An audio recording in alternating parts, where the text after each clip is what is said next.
Está.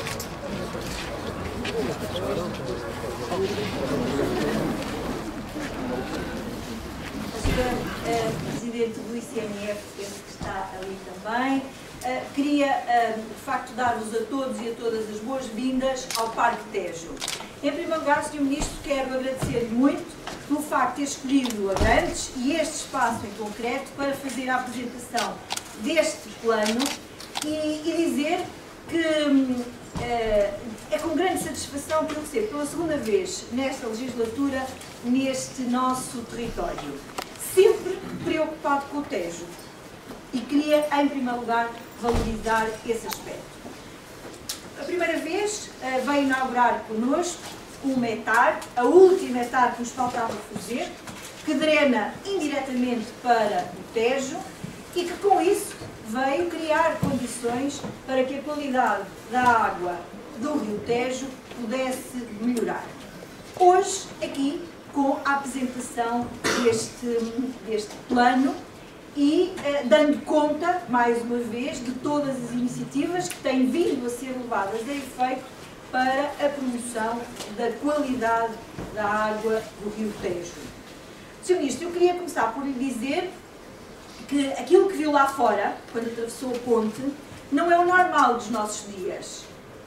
O normal dos nossos dias é que, e tem acontecido, não vá saber porquê, hoje não foi isso que aconteceu. Hoje, de manhã, quando saímos de casa, não sei se foi a geada que fez derreter mais água, demos conta com o leito cheio, passando a brincadeira. Porque, na realidade, o Rio Tejo, desde que o açude esteja em baixo, imediatamente fica como se fosse uma ribeira. E hoje, este caudal bonito não é aquilo que acontece todos os dias no nosso território. E queria dizer que também estou consciente, e estamos todos conscientes, da importância que o senhor dá à quantidade da água que chega a Portugal e que atravessa o nosso território e que constitui este património vivo, que é o Rio Tejo, e que constitui este ativo nem sempre valorizado. E quero dizer, Sr. Ministro, que foi com grande agrado que a Comunidade Intermunicipal do Médio Tejo fez parte de um grupo de trabalho criado por si, pelo seu Ministério, para, em conjunto e de forma pioneira, inovadora, em Portugal, pela primeira vez, se conseguiu reunir um conjunto de entidades que tutelam estas matérias, com responsabilidade direta e indireta, convidando os municípios, que muitas vezes também se esquecem que nós temos um papel e que temos uma palavra a dizer sobre os nossos territórios, mas dizia que foi com grande agrado que vimos a criação desse grupo, foi com grande agrado que vimos a inclusão dos municípios nesse grupo de trabalho e que vimos a apresentação das conclusões e todas as demarches que daí advieram. Dizer que, se todos nós temos consciência que a qualidade da água, que as várias inspeções, que as várias iniciativas que levou por diante e que continua a levar por diante para, no fundo, encontrar as fontes poluidoras do Rio Tejo, também conscientes estamos de que o papel da qualidade da água, da quantidade da água, peço desculpa, é determinante. Porque se tivermos uma água de grande qualidade, mas em pouca quantidade, imediatamente a qualidade fica comprometida. E por isso também quero reconhecer o facto de ter deixado no programa que o Grupo de Trabalho desenhou esta iniciativa de trabalhar com o Governo espanhol no sentido de criar condições para rever aquilo que é um acordo que neste momento todos nós achamos que está obsoleto, porque pese embora esteja a ser cumprido com as cotas de água que chega ao nosso país, o que é facto é que o rio é diferente, as condições são diferentes e implica também novas medidas, novas cotas para poderem corresponder àquilo que são as necessidades da nossa população. Tal qual, também é para nós determinante perceber que mesmo dentro do nosso território existem obstáculos que impedem que se cumpram os ditos caudais ecológicos. E, portanto, também congratulamos-nos com o facto de que nessas medidas existe uma medida específica sobre esta matéria que irá ser tratada por todos. Nós, municípios, assumimos a nossa responsabilidade, aliás, os municípios que aqui estão connosco, a Barquinha, o Ação, o Rodão, nós próprios, temos vindo a fazer um investimento muito grande de requalificação das margens do Rio Tejo, qualificando para, enquanto ativo, pôr ao serviço do turismo. Temos feito um esforço muito grande para qualificar os efluentes que drenam direta e indiretamente para qualificar a água e garantir a qualidade da água do Rio Tejo e, portanto, também estamos todos conscientes que só neste esforço nacional é que nós podemos verdadeiramente utilizar este recurso para pôr ao serviço da economia nacional, da economia local, das nossas populações. Cada um de nós tem feito o seu papel, nós continuamos ativamente a trabalhar convosco, com todas as instituições, para podermos encontrar a melhor forma da valorização deste património. E concluindo dizendo que nos encontramos num dos equipamentos que recuperámos no âmbito do anterior quadro comunitário, do CRER, que inauguramos há relativamente pouco tempo, e dizer que este equipamento quer precisamente valorizar o Tejo na sua essência, porque permite não só fazer um conjunto de experiências científicas que levem as nossas crianças, os nossos jovens a conhecerem mais sobre este património natural, como tem depois, e podemos depois ver no final, ali ao lado, um conjunto de equipamentos interativos que nos permitem conhecer o Tejo desde a sua nascente até à foz. E depois aproveitar o espaço também, que aqui está, com esta vista maravilhosa, com cenário para o rio e para a cidade, para podermos criar condições para acolher grupos ou famílias ou pessoas que venham de mochila às costas fazendo o caminho do Tejo e que aqui possam pernoitar. É nesse esforço que nos encontramos a trabalhar, foi nesse esforço que assinámos também um conjunto de protocolos com instituições, uma instituição de ensino superior, que é o Politécnico de Tomar, e com os centros de ciência viva da região, para que em conjunto possamos organizar grupos, possamos fazer campos de férias e com isso podemos valorizar não só o Rio Tejo, mas depois a astronomia em Constância, os morcegos em Alcanena, a floresta em Proença Nova ou na Barquinha com o Centro de Ciência Viva que está instalado dentro de uma própria escola. E, portanto, é nesta dinâmica de trabalho em parceria, em conjunto, que nós queremos valorizar o Tejo e que nos sentimos corresponsabilizados para, com o Governo, trabalharmos para criar as melhores condições para que o Tejo possa ser utilizado ao serviço da nossa população, dos nossos municípios, da nossa economia e valorizando um património, um ativo tão importante quanto este. O Sr. Ministro conta com o nosso apoio e falo em nome da Câmara Municipal de Abrantes, mas tenho a certeza que falo em nome de todos os autarcas aqui presentes e aqueles também que não estão aqui presentes, porque o nosso sentimento é o mesmo. Nós, desde há muito, nomeadamente na Comunidade Intermunicipal do Médio Tejo, vimos chamando a atenção para os problemas que estão subjacentes ao nosso Rio Tejo. Muitas foram as iniciativas que a Comunidade Intermunicipal veio trazer a público para, nomeadamente em relação à quantidade de água, chamar a atenção. Eu olho para o meu colega da Barquinha e foi o primeiro que, no âmbito da Comunidade Intermunicipal do Médio Tejo, um dia nos disse que deixou de ter uma ilha com castelo, que é um ex-libris mundial, e que passou a ter uma travessia a pé, porque o rio não tem água suficiente para que aquele ativo patrimonial tão importante na nossa região e no nosso país possa ser valorizado como tal.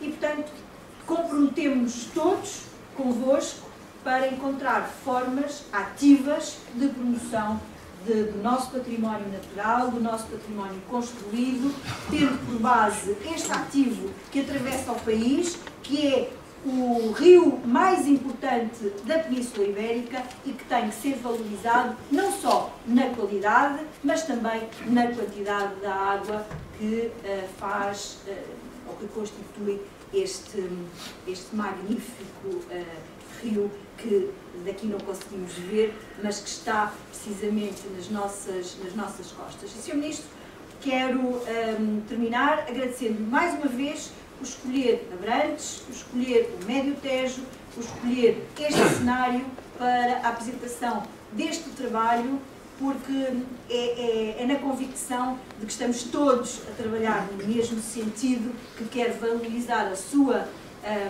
presença e todo o esforço que sei que o Sr. Secretário de Estado, com a sua equipa, com a APA, estão a fazer para que, efetivamente, todos estes princípios e estes pressupostos que estão na base da nossa intervenção possam ser cumpridos. Muito obrigada, Sr. Ministro.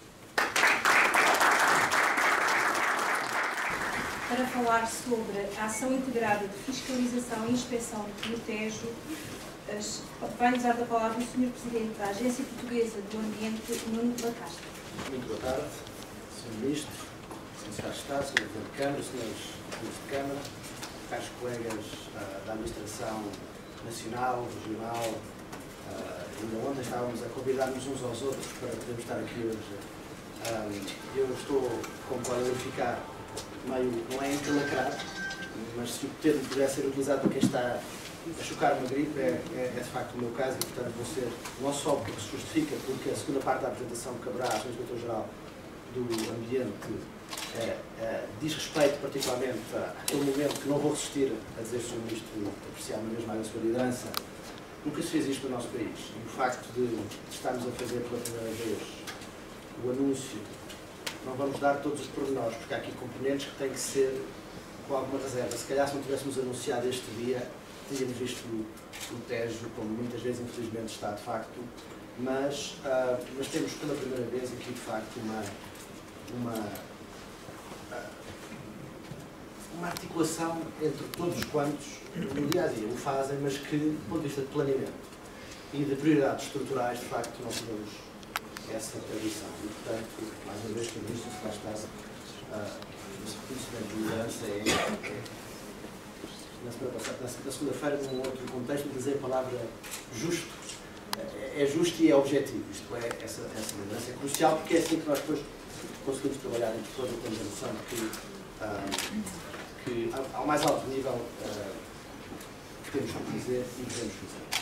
Por isso, 2 ou 3 minutos só para vos dar nota da componente de inspeção, de fiscalização e inspeção no âmbito do Rio Tejo, na sequência da Comissão, também que o Sr. Ministro, embora entendeu, criar, e que se mantém.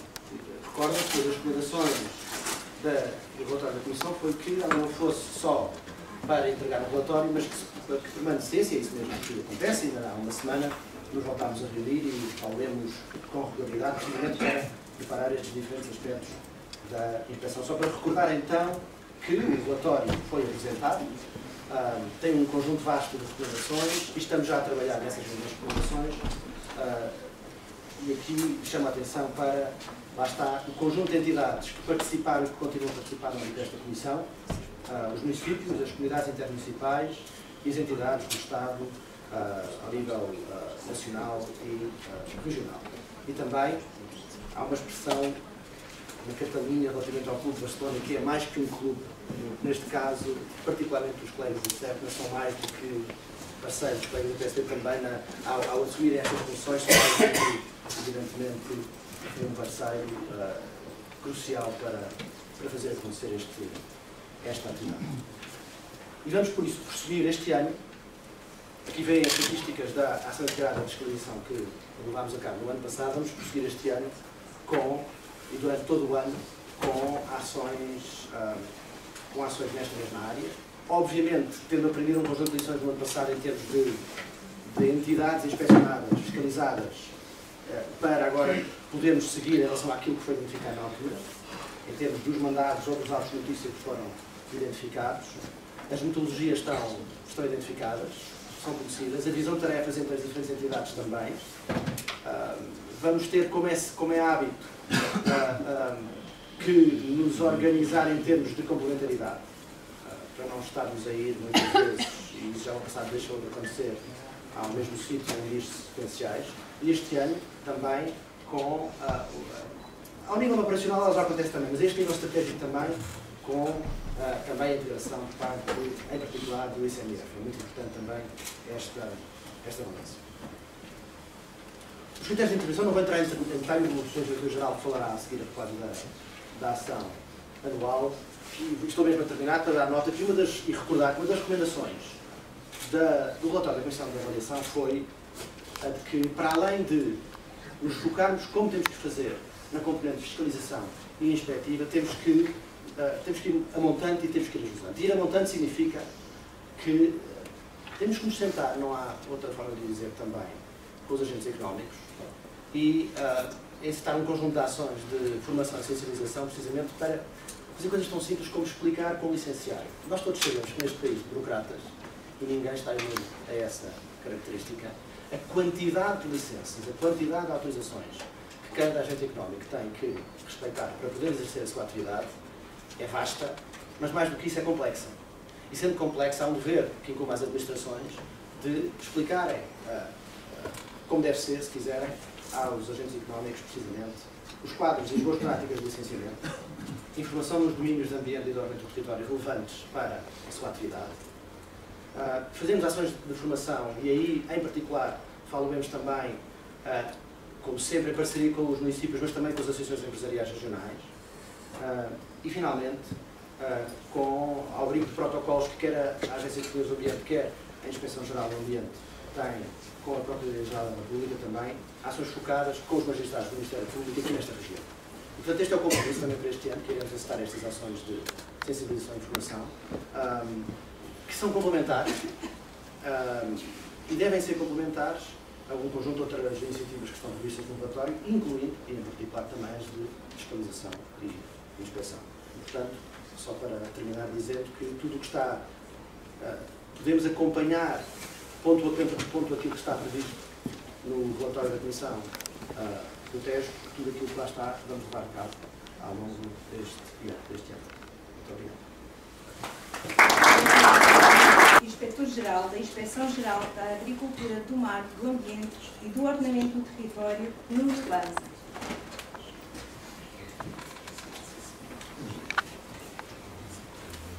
Boa tarde a todos, Sr. Ministro, Sr. Presidente da Câmara, Sr. Secretário de Estado, a pessoa da Sra. Presidente da Câmara, principalmente todos os autarcas aqui presentes, caros colegas da administração, autoridades.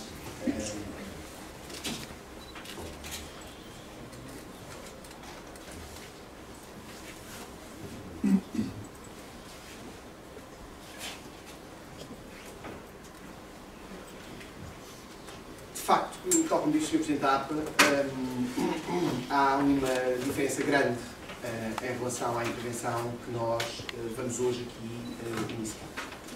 E essa diferença grande, mais do que do ponto de vista objetivo, representar investimentos avultados ou alterações muito significativas do ponto de vista daquilo que é a atuação dos organismos, dos parceiros que foram aqui envolvidos neste plano, a diferença grande está em, verdadeiramente, envolver de forma ativa, consequente e informada um leque muito diversificado de entidades que, na verdade, têm um conjunto vasto de responsabilidades, algumas delas complementares, outras que, de facto, se sobrepõem e que, na área do ambiente, têm uma responsabilidade grande naquilo que deve ser o cumprimento, a verificação do cumprimento da legislação ambiental.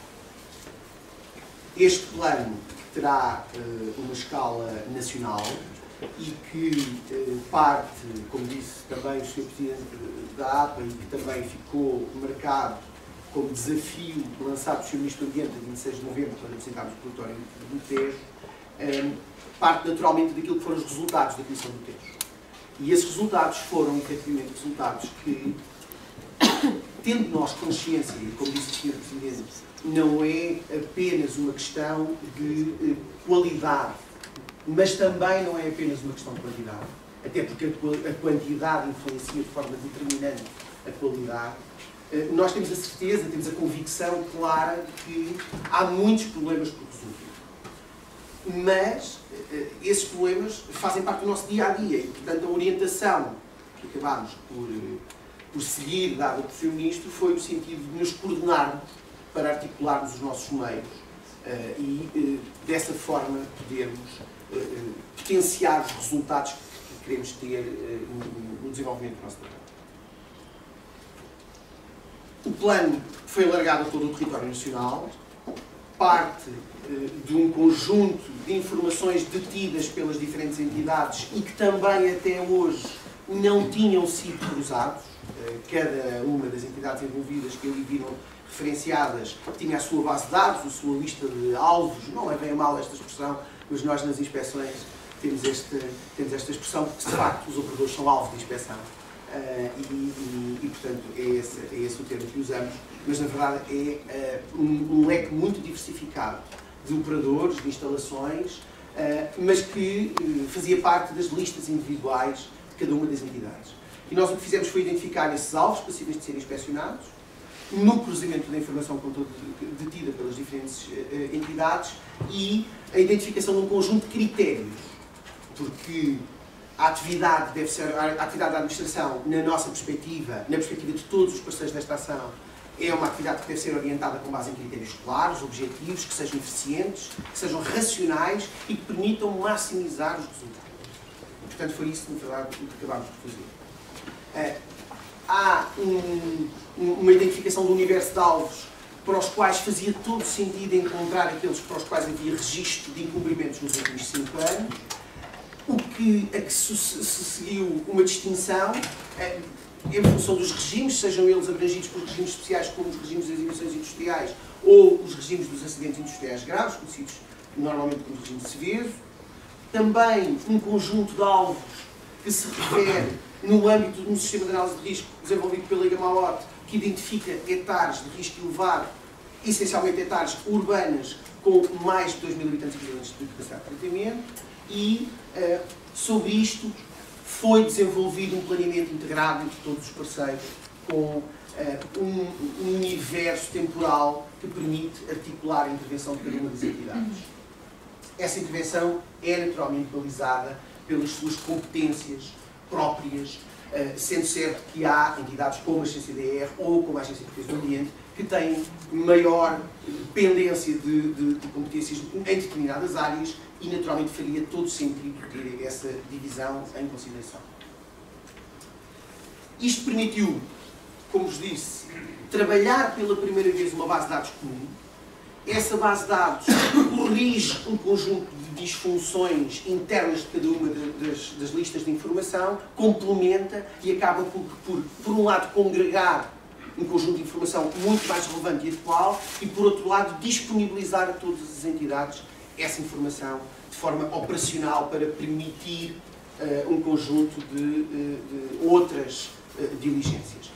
É verdade, e reconhecemos a indicação que dá a Sra. Presidente da Câmara de Abrantes, que fizemos um esforço por envolver as autarquias, diretamente ou através das comunidades intermunicipais, que é um esforço que temos nota que faremos em todo o território nacional de acompanhamento de alvos que possam vir a ser sinalizados por essa via.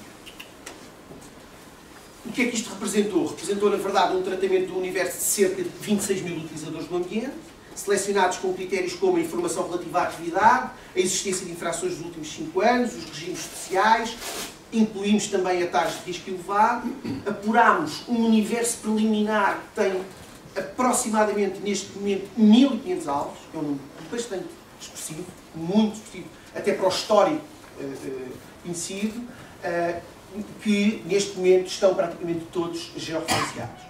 Este é um número preliminar, porque, como vos disse, à medida que vamos vamos implementando no terreno o plano, estamos sempre a chegar novos alvos e nós, naturalmente, temos interesse em Não temos interesse em ter um plano estanque, algo que nós dizemos em janeiro que vamos cumprir durante todo o ano, porque, como sabem, e muitas vezes isso acontece, existe necessidade objetiva de intervir em tempo em alvos que não estavam identificados ou em alvos que sofreram algum tipo de alteração. São, como compreendem, tal como disse o Sr. Presidente da APA, nós não daremos informação sobre os alvos, mas são alvos de todos os setores de atividade, numa dispersão que já mostrarei apenas de modo indicativo por todo o país e que tem números expressivos em instalações abrangidas pelo regime das emissões industriais, conhecido como PCIPs, Prevenção e Controle Integrado da Poluição, em números abrangidos, 169 abrangidos pelo regime dos acidentes industriais graves, SEVESO. Estão identificadas também 32 alvos que utilizam solventes orgânicos e que têm um risco elevado de poder vir a ter impacto, e ainda 519 alvos identificados fora dos regimes específicos. Por indicação do Sr. Ministro do Ambiente e com toda a naturalidade e interesse, acabámos por envolver nesta fase o Instituto da Conservação da Natureza e Florestas e melhorámos ou estreitámos a colaboração com o Serviço de Proteção da Natureza e do Ambiente da GNR na perspectiva da integração de uma estratégia global que permita acompanhar todos estes alvos. Nós asseguramos os alvos, a Gamaota assegurará os alvos que se encontram abrangidos pelos regimes especiais. A Agência Portuguesa do Ambiente, através das Associações de Região Hidrográfica e as Comissões de Coordenação e Desenvolvimento Regional, acompanharão os alvos que estão fora dos regimes específicos, como vos disse, divididos em função das suas especificidades no âmbito das competências legais, e o CEPNA, a GNR e o Instituto da Conservação da Natureza e Florestas articularão a sua intervenção nos alvos que estão especialmente ligados às questões relativas à conservação da natureza e às florestas. Faremos a centralização de toda essa informação. Essa também é uma novidade em relação àquilo que existia até hoje em termos de gestão das atividades de fiscalização e inspeção, e que é um primeiro passo de um desafio mais à frente no qual estamos a trabalhar e que centralizará informação relativa a estas matérias. Na verdade, temos uma lista de alvos com informação detalhada, temos a georreferenciação, temos uma disponibilização de uma ferramenta de calendarização e reporte e temos a possibilidade de centralizar toda a informação que pode estar disponível para cada uma das entidades. Isto é muito importante porque, até hoje, aquilo que acontecia era que cada uma das entidades, ainda que com muito esforço de coordenação não organizado, e que acabava por acontecer, com algumas entidades mais de perto, outras mais distantes, as entidades intervinham depressa. E muitas das informações relativas a essa intervenção não eram disponibilizadas e, portanto, este passo é, efetivamente, um passo muito rápido. Apenas como nota indicativa, esta é a dispersão geográfica do ponto de vista territorial dos alvos a seguir pela Gamaota, diferenciados pelos diferentes regimes. Compreenderão que não poderemos dar mais detalhe do que este que estamos a dar. Esta é a dispersão dos alvos sinalizados para a Agência Portuguesa do Ambiente, ou nas CCDRs, na CCDR Algarve, na CCDR Alentejo, na CCDR LVT, na CCDR Centro e na CCDR Norte, e os alvos sinalizados no cruzamento com as áreas protegidas ou com os sítios de interesse, sítios classificados, sítios de importância comunitária ou áreas da rede Natura 2000.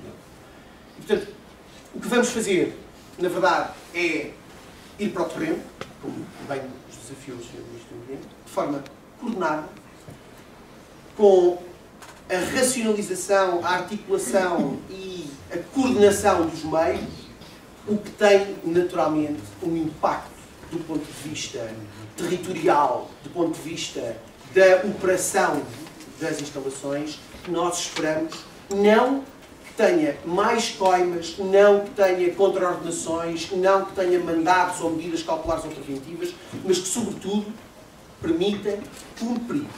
Porque aquilo que verdadeiramente a Gamaota, a APA, as CCDRs, o CNF, o CEPNA, também a PSP, em algumas intervenções que temos em conjunto, aquilo que nós procuramos é que cumpram.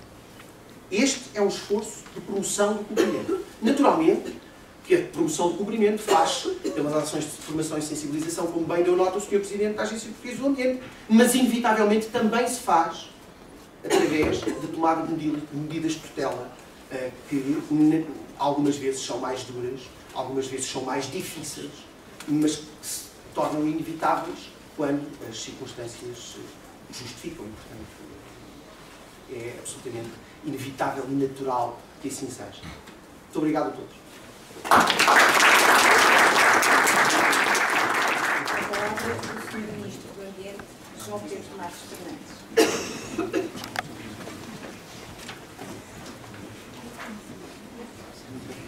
Senhora Presidente da Câmara, antes de mais, Presidente da Câmara, meu caro Carlos Martins, meu colega do Governo, muitos parabéns, mas trabalha, faz anos hoje.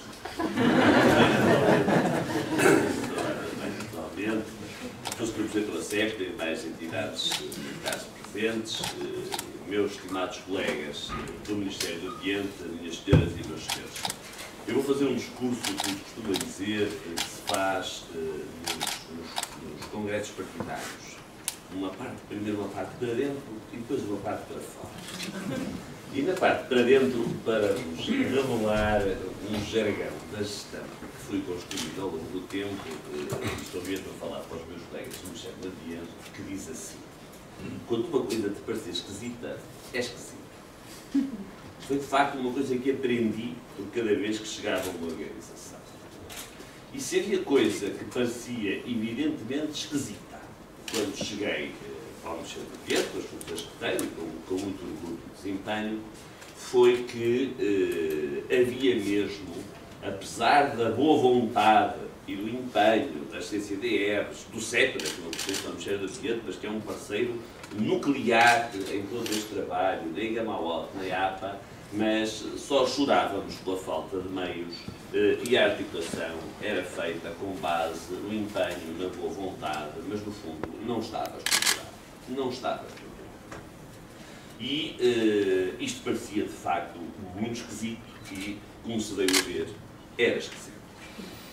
O mesmo aconteceu relativamente a um conjunto de notícias que vieram a público e que eram confirmadas, porque quem comigo trabalha no Ministério do Ambiente, sobre a poluição no Tejo.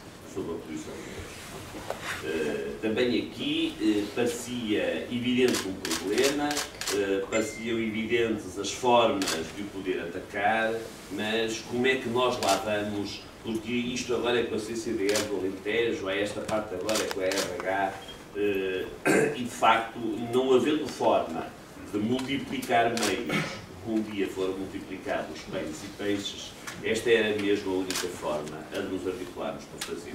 E fizemos.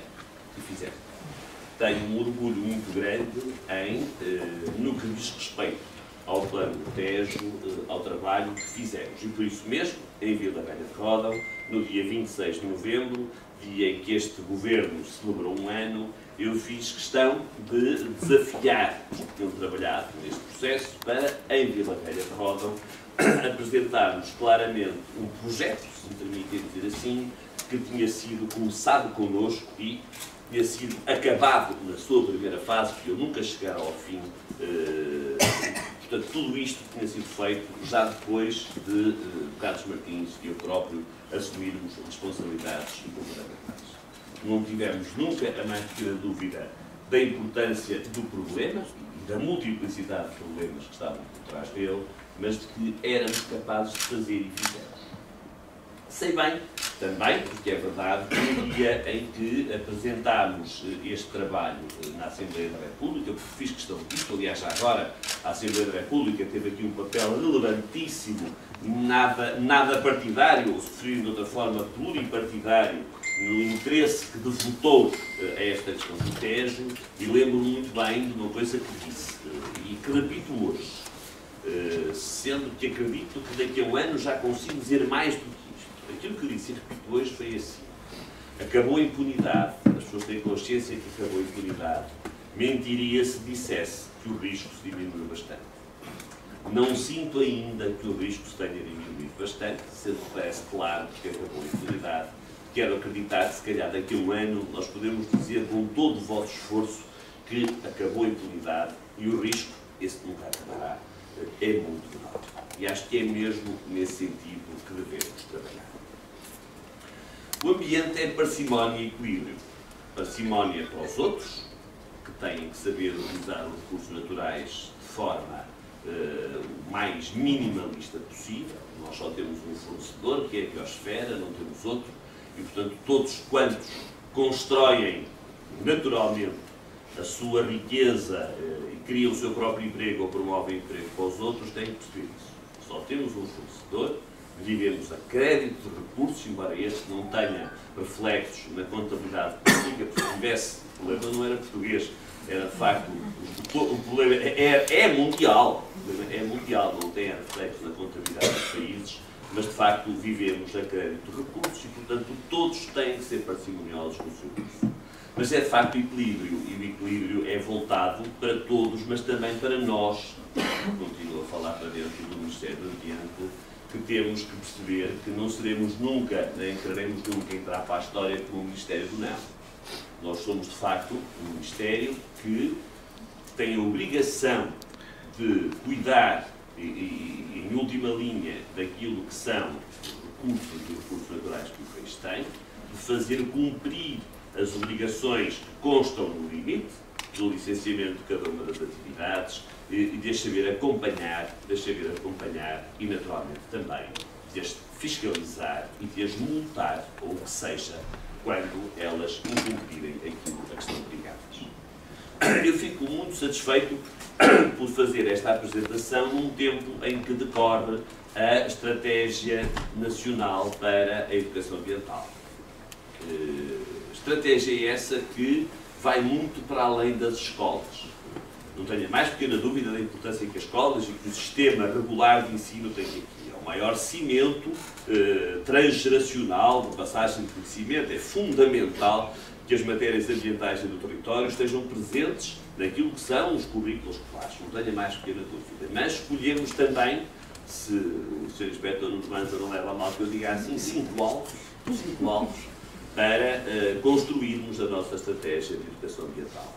Um são as escolas, outro as câmaras e demais organismos do tipo museus e outros que fazem educação ambiental. Tivemos em Serralves a lançar esta primeira versão. Primeiro as escolas, segundo terceiro as empresas, e por isso a semana passada em Coimbra, muito voltado para as empresas, quisemos também perceber o que se faz e o que pode ser feito. Quarto as ONGs, particularmente as ONGs de ambiente, e quinto as áreas protegidas, que têm elas próprias já uma estrutura de educação ambiental, que existe, que tem currículo próprio, que tem clientes próprios, que são quem visita estes mesmos espaços protegidos, e é essa estratégia que nós estamos a discutir, a tornar pública e que queremos fechar ainda no primeiro semestre deste ano. E o exercício que o Engenheiro Nuno Manza vos mostrou é um exercício que, de facto, resulta de forma muito direta da visão que nós temos da organização. Vários organismos, sim, várias responsabilidades, também sim, mas muito mais do que produzir novas leis orgânicas, apostar nos recursos que temos, nos meios que temos e articulá-los.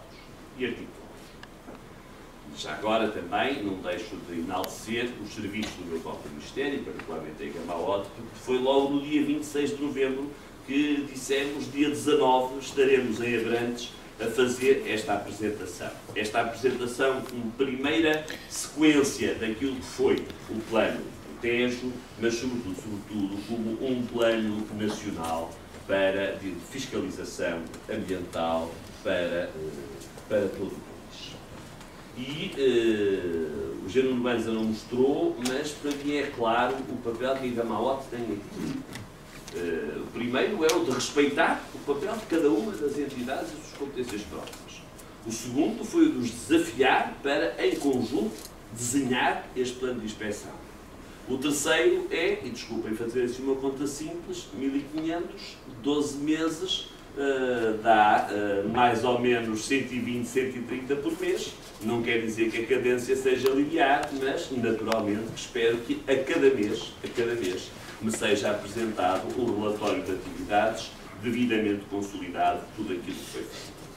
E, como o Jerónimo Mansa falou, tudo isto se desenha e se constrói no momento em que a plataforma IFANA começa também a ser construída e consolidada. A IFANA, esta plataforma de informação ambiental, é indesmentivelmente uma das mais simbólicas medidas do programa Simplex que está dentro do Ministério do Ambiente. 1,7 milhões de euros de investimento, financiado através de fundos comunitários, e a construção de uma plataforma que fará com que, no próximo ano, sempre com a validação humana, evidentemente, um plano como este se consiga construir sem reuniões e mais reuniões e mais reuniões. Vamos fazê-lo com muito mais simplicidade no próximo ano, e isso não é nada irrelevante. Por isso, a minha satisfação e a minha sincera congratulação ao ICN, à APA, às CCDRs, à RH, ao CEP, à minha velha e, com certeza, à EGAMAL. Falava a Sra. Presidente da Câmara de Abrantes, e sim, quando viemos cá e quando decidimos vir no dia 19, não imaginamos que o Rio, como o Tejo, ia estar tão bonito, mal fora que fizéssemos esses raciocínios quando nos comprometemos.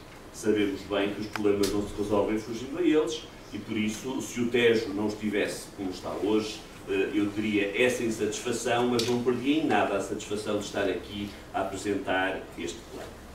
Mas, como disse, e dizia a Sra. Presidente da Câmara Municipal de Abrantes, que os problemas, correndo apesar de tudo melhor, estão longe de estar resolvidos e referiu, nesse contexto, a Convenção de Albufeira.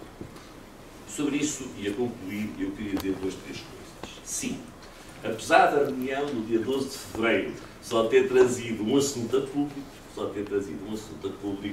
a reunião em abril, dia 12 de fevereiro, 12 de janeiro, perdão, só ter trazido um assunto a público, de facto começamos a rediscutir a Convenção de Albufeira. Ela é de 1998 e o compromisso que o meu colega espanhol e eu assumimos foi a de, no ano de 2018, isto é, no ano em que faz 20 anos, nós termos a Convenção de Albufeira revista.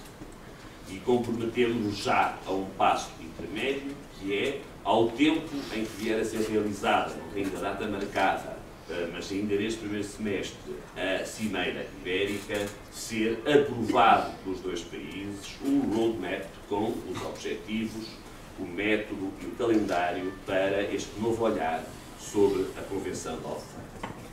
Mas eu direi sobretudo, que nessa altura nós temos que ser capazes de combater um problema que é um problema nosso. E o antes de olhar para o lado de lá do Tejo, ou se quiserem ao mesmo tempo do lado de lá da fronteira, quando se fala do Tejo, não posso nunca deixar de olhar para o lado de cá.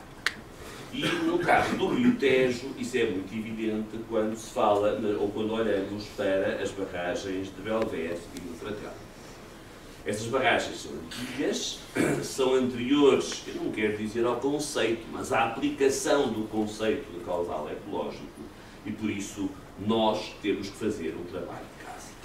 E o compromisso consta, aliás, e já é público, estamos a trabalhar sobre ele, o regime dos caudais ecológicos está mesmo em definição, por isso os advogados Martins têm aqui um papel importante, tal como a APA, e até ao final do primeiro semestre, o caudal ecológico de Fratel e de Belvedere, que hoje não existe e pode ser zero, sem qualquer incumprimento, tem que ser decidido, tem que ser fixado e dificilmente, isto que eu digo agora, se consegue num semestre, mas muito depressa haverá mecanismos instalados nestas barragens e noutras barragens do país, aliás, algumas já o têm, este mais moderna geração, onde seja verificável o cumprimento online desses mesmos caudais e onde essa informação não esteja só no IFANA, mas esteja à disposição de todos quantos a queiram consultar no contexto do Sistema Nacional de Informação de Recursos Hídricos. Por isso, é este o nosso compromisso. Em primeiro lugar, o perceber que, não querendo ser polícias de ninguém, é inevitável completar a política ambiental, que começa certamente na educação com uma componente de fiscalização.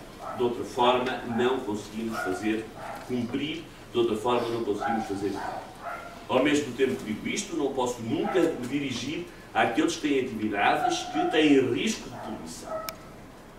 Esses são, de facto, aqueles que melhor e mais podem fazer pela qualidade, neste caso em concreto, dos nossos rios e do Tejo, muito em particular.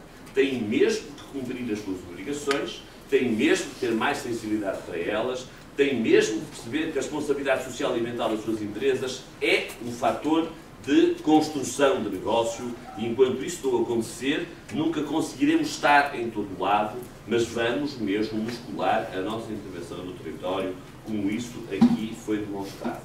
E que este Ministério não renega nunca as suas responsabilidades e sente que, de forma evidente e particularmente relativamente ao Tejo, há trabalho a fazer em Portugal em prol de uma definição mais clara das regras dos caudais destas duas barragens. Até porque o regime hidrológico mudou. Independentemente da vontade dos homens, não quer dizer que não seja por culpa deles, mas independentemente da vontade dos homens, o regime hidrológico mudou. O Tejo tem menos água. E isso não pode ser indiferente para ninguém. Não pode ser indiferente para quem vive do Tejo, que reconhece que há menos água e tem que fazer, se calhar, um uso, vou repetir a palavra, mais parcimonioso, mas é evidente que todas as licenças que existem para a rejeição de efluentes têm que ter um novo olhar, precisamente por causa dessa mudança de regime hidrológico, e o mesmo é válido para quem explora, mais comum sentido que este termo pode ter, que este verbo pode ter, estas duas barragens, porque de facto têm mesmo de ser impostas novas regras. Muito obrigado pela vossa presença. Já só faltam 1500 alvos para chegar ao fim. Não demorem a começar. Obrigado.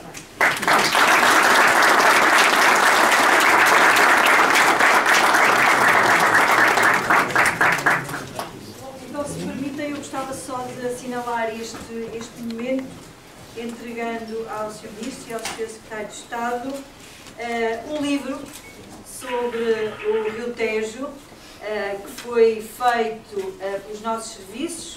Aliás, o fotógrafo está aqui connosco, Fernando, e nós queremos que estas fotografias do Rio Tejo possam ainda ser mais bonitas numa próxima edição e, portanto, o nosso compromisso também é assumido ao vosso lado para criarmos essas condições. Ao mesmo tempo, sim, pode ter sido.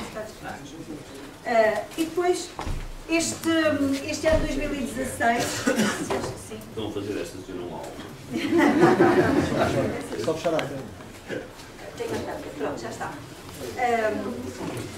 E depois entregar-vos no ano ainda que estamos a celebrar os 100 anos de elevação de Abrantes à cidade, e aqui do outro lado encontra-se esta escultura do escultor Charles de Almeida, que deu o título de Cidade Imaginária, porque todos nós aquilo que queremos é também que a nossa utopia, a nossa vontade subsista àquilo que nós aspiramos enquanto comunidade.